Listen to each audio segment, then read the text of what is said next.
They came during the second shift. At first, the hum of atmospheric regulators masked the docking clamps engaging on the western port of the arcology, as they always did when maintenance drones latched onto the hull. But tonight, the hum was wrong, sharper, colder. The type of sound that would have gone unnoticed by anyone but the children still awake past curfew, whispering stories about old wars and galaxy beasts while their parents finished dinner one floor below. Leo was the first to see them. He'd climbed into the maintenance crawlspace behind Dormitory C, where the station's artificial light didn't quite reach. He liked it there. It was quiet, distant. He felt bigger than his 10 years there, like a part of something secret and important. That's when he saw the shadows stretching down the corridor. 8 of them. Tall, seamless, chrome-plated figures with blue-lit visors. No insignia. No warning. Just silence and the soft clunk of metal feet on titanium floors. Leo froze, heart thundering in his chest, then turned and scrambled down the shaft as fast as his knees would take him. By the time he reached the others, Kai and Remy were still by the vent. They had already heard the door alarms. Red lights pulsed silently along the hallway. The boys stared at each other for a beat too long, and then they ran. But there was nowhere to go. Within minutes, the entire education sector was sealed.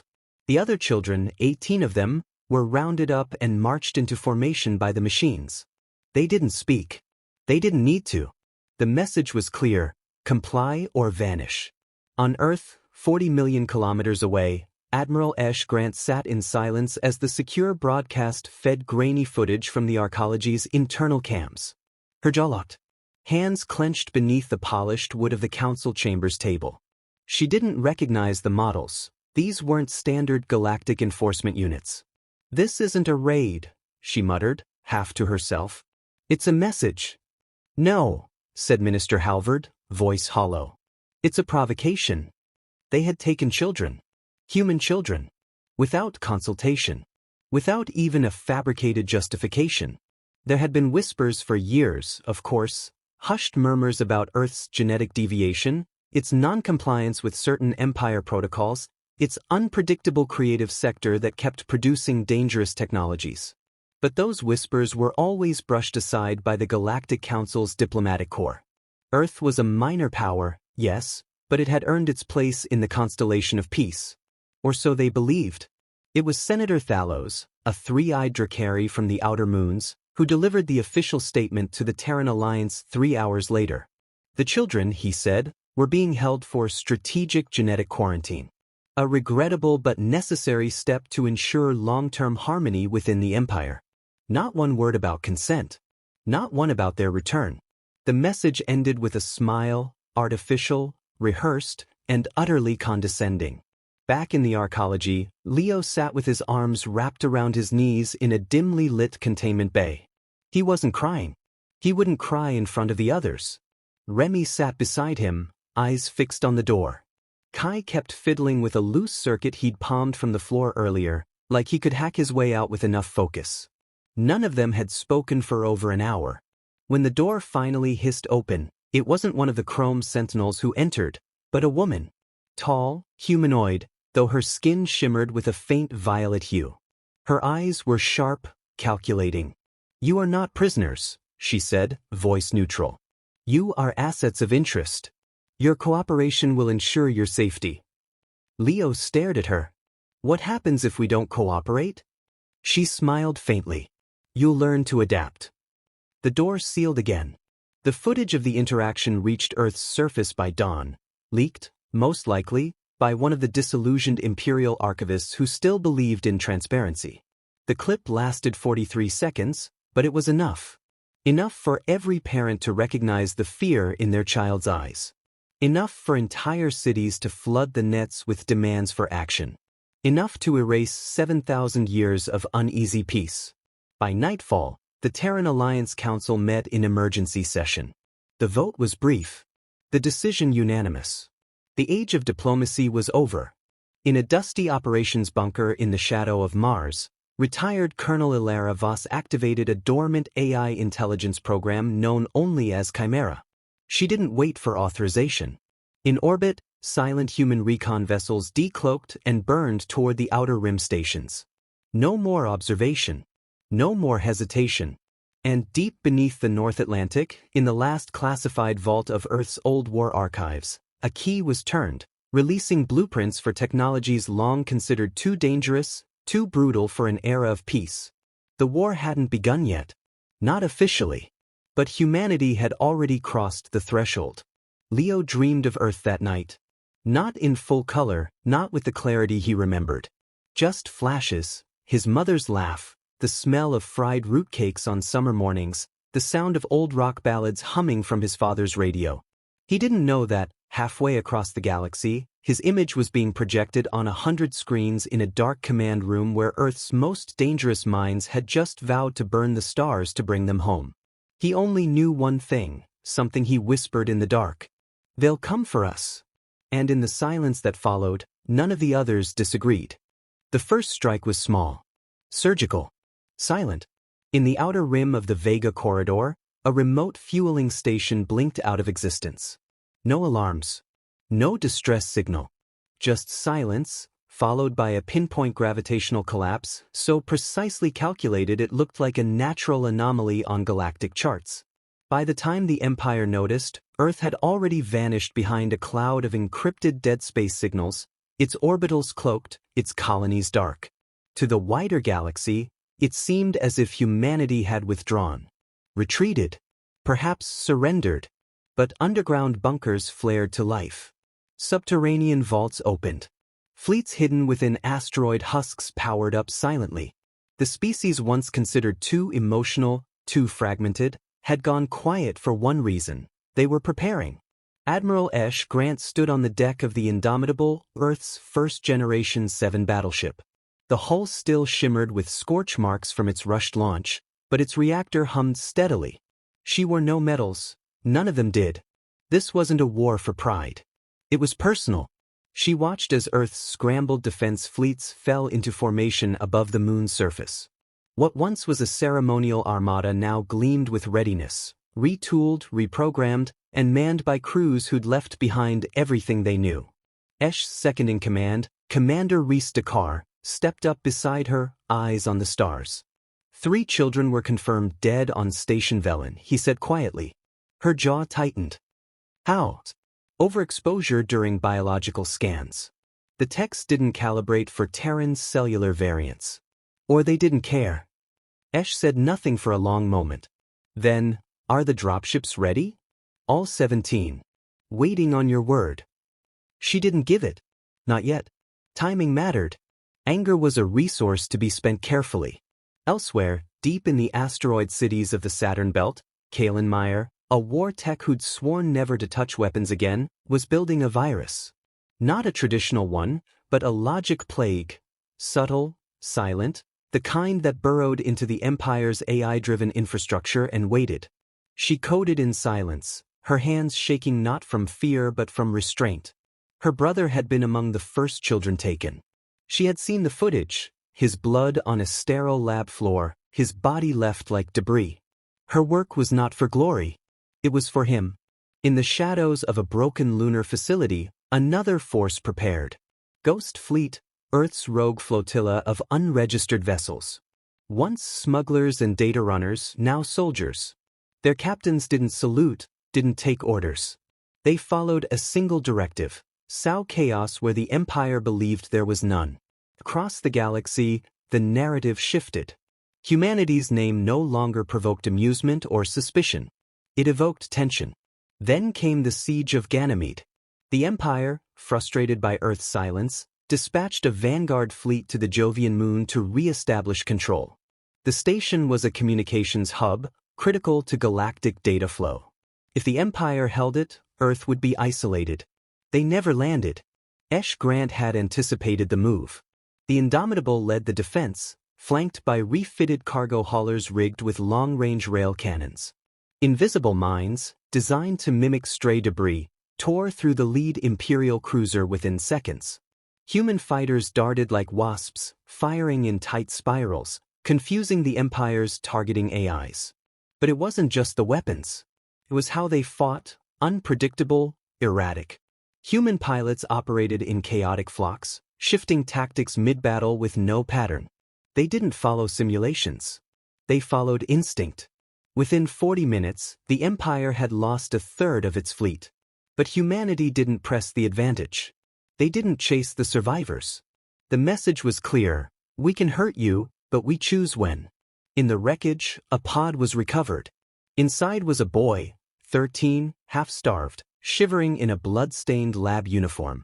His name was Elias Wren, one of the taken. When Esh knelt beside him and whispered, "You're safe now," the boy didn't cry. He asked, "How many of us are left?" That was the question that echoed across Earth, Mars, the Belt, and every human outpost still listening. It reached even further, to alien ears. Not all within the Empire agreed with the child extractions. Some species had quietly condemned it, but fear of reprisal kept them in line.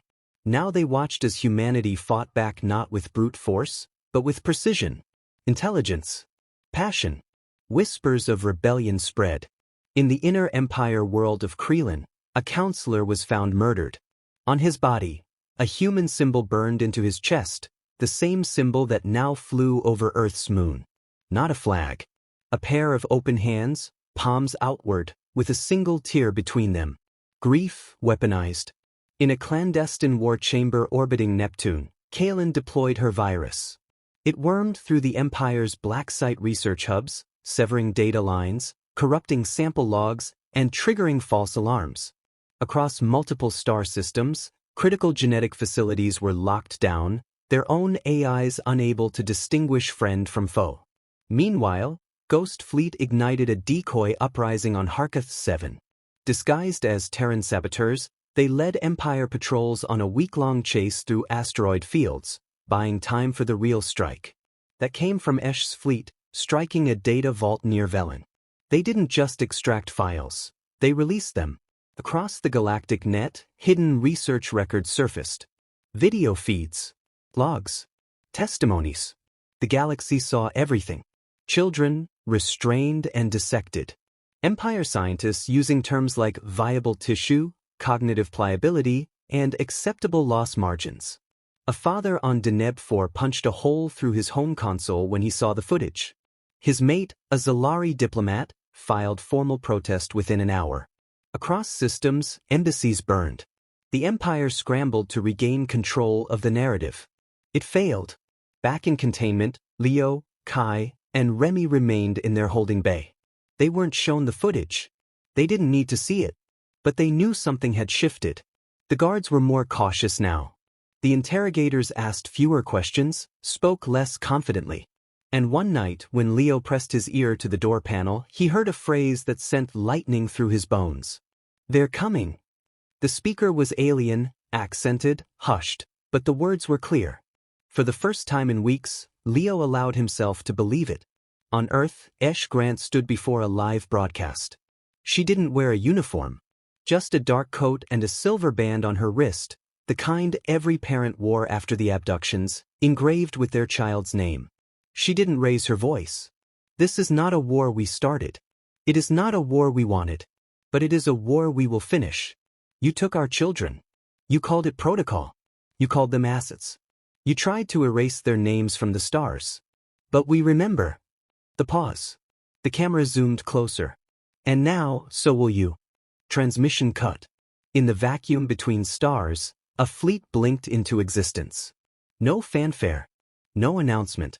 Just a silent formation of Terran ships, sleek, battered, angry. They didn't wait for authorization.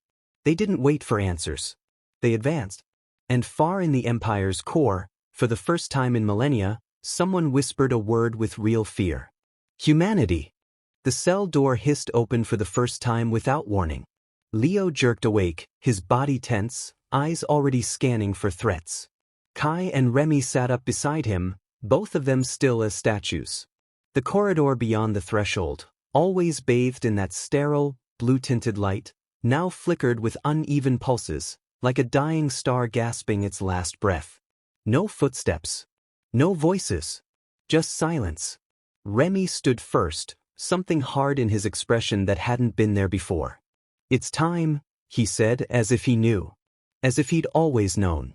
Outside the cell, the hallway was empty, save for a long trail of dried blood streaking along the floor, curling like a crimson ribbon around the bend. Overhead, the security cams hung limp, some cracked, others swiveling in jerky loops with no pattern. Kai found a pulse rifle 2 corridors in, still warm, abandoned, and half-loaded. "They're retreating," he muttered, voice hushed. Leo shook his head. "No. They're dying." From deep inside the ship, a low tremor rattled the walls. The children froze.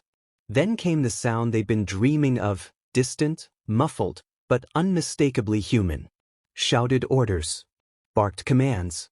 The static-laced blare of Earth military code. The rhythm of rescue.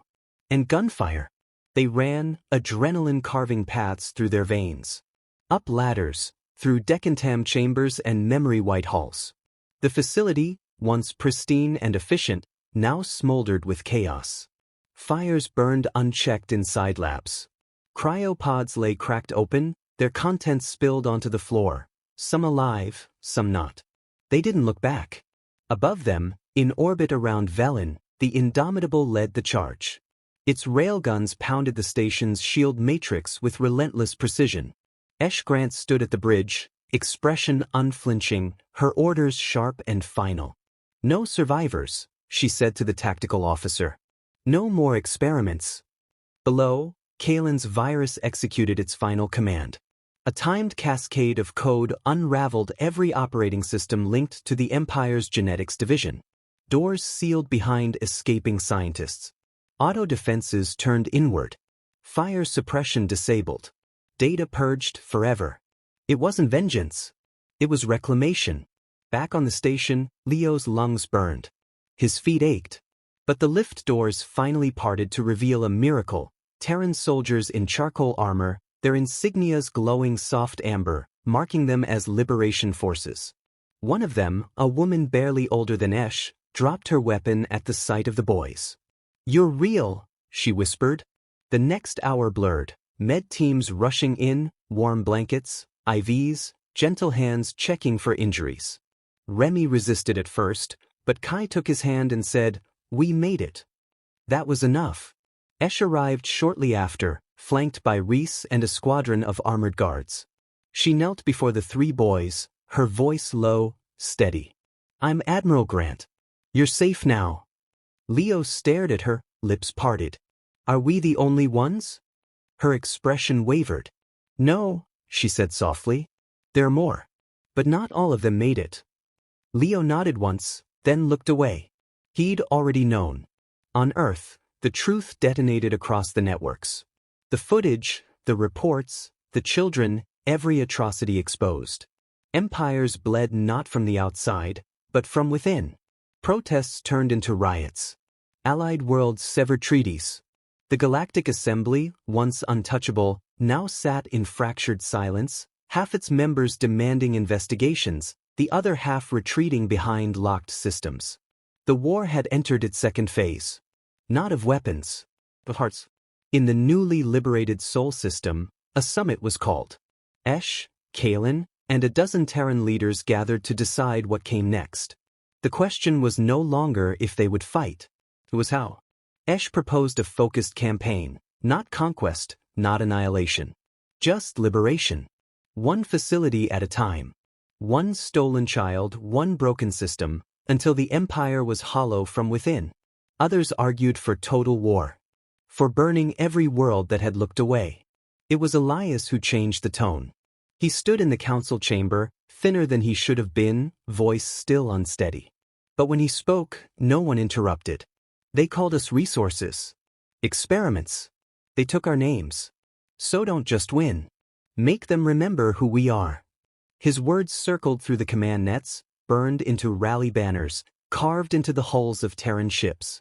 Make them remember. And they did. In the months that followed, humanity became the storm the galaxy hadn't expected. Not because of their ships, though they were formidable. Not because of their tech, though it evolved at breakneck speed. But because they fought with memory. With soul. Kai joined the tactical corps, his gift for improvisation earning him command over an infiltration team by age 16. Remy refused any official title. He traveled from world to world, helping rescue survivors, speaking quietly to the ones too broken to scream. They called him the Lantern, for the small handheld light he always carried in the dark. And Leo, he became something else. Not a soldier. Not a symbol. A strategist. Quiet, calculated. He studied their captors. Learned their systems. Predicted their moves. His name became whispered on enemy channels, spoken like a ghost. The boy who came back. Esh watched them grow with equal pride and sorrow. Each victory cost something: lives, innocence, pieces of themselves they couldn't reclaim. But it was working. The empire splintered. The child extraction program collapsed. Trials began, tribunals where surviving children testified not to incite hatred, but to carve truth into the galaxy's record. No one could look away now. And still, the war wasn't over. New threats emerged, remnants of the empire, pirate fleets seeking to profit from chaos, opportunistic powers hoping to rise in the void. But Earth stood ready. Humanity, unified in a way it had never been before, met every challenge not with fear, but fire. Not all the children made it back. Not all the wounds healed. But a line had been drawn. The galaxy would remember what happened when the stars stole humanity's children. And what happened when humanity came to take them back.